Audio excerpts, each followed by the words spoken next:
What's up, everybody? So right now I'm in Colombia, and I actually been wanting to create a guide for the person that's just starting out in traveling. See, traveling is easy for me now, but I've also been traveling for the last 4.5 years and have over 30 countries under my belt. See, when I first started, all I knew that there was a website called Expedia.com, and I could actually book stuff through there, Travelocity, Bookings.com, and that was pretty much it. But there is so much more, to travel than just those websites, how to actually plan it, and things I wish I knew. So this video series is gonna be all about that.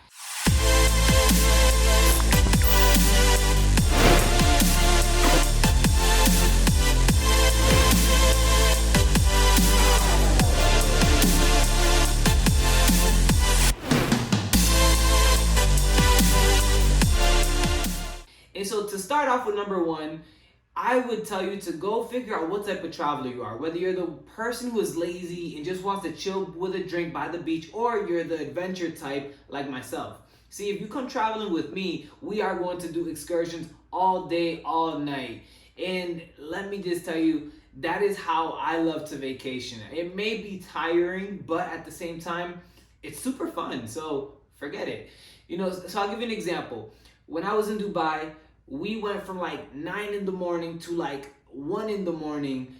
I went ice skating, then I went on a desert safari tour, then I went to the Dubai fountain with dinner after, and it was so cool, man. We were just chilling, having fun, doing different things. I flipped an ATV that day. It was awesome. Like, let me just tell you, awesome. But that type of traveling isn't for everyone. Let me just tell you. My mom loves it sometimes, but then a lot of times she just wants to chill, so that's the difference between our traveling styles, and that's just that. Now, the next thing I would tell you is to create your bucket list. Now, bucket list is super important. You are going to want to probably do this before you book any flight, before you book any hotel, before you even think of doing anything else. Like, after you watch this video, that is what I want you to do.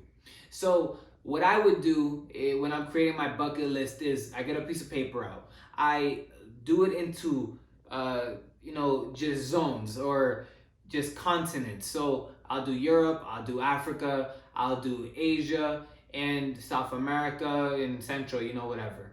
But point blank, what I do is I group the countries that I'd actually want to go to. So I'll give you an example. When I first did Europe was probably my first real international trip, and I zoned in London, I did Italy, I did Amsterdam, and I really didn't know much more countries than that. It's crazy, but those are my first ones that I can remember me actually zoning in.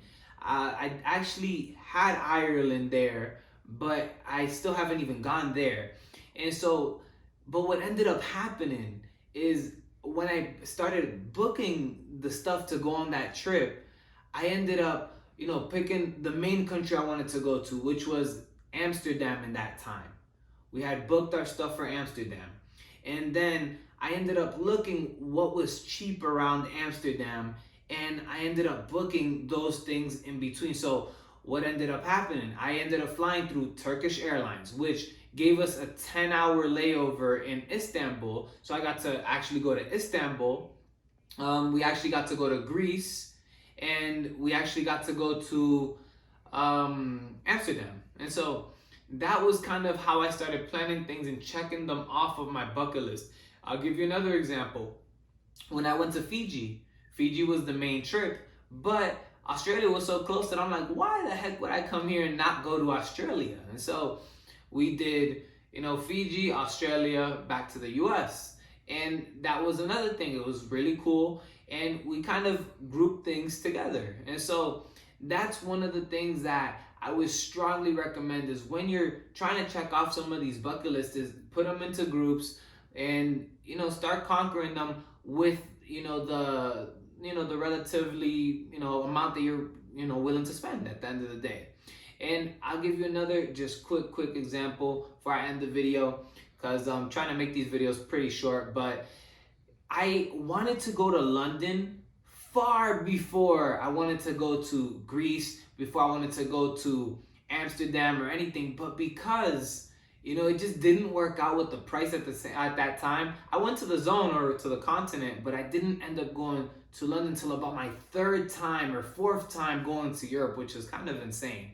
And so you'll end up having the bucket list, but sometimes you might not just accomplish it at that moment or at that time, just simply because it just doesn't make the best sense. Why spend $700 on your first trip to Europe when you can spend $300 or $400 if you just skip that country and go to a different one? And so you end up still going on your trip, checking off some of the countries, just not in order of your favorite, to least. So that is about it for this video. I can't wait to share more amazing tips, tricks, and facts on these next videos. So see you guys on the next one.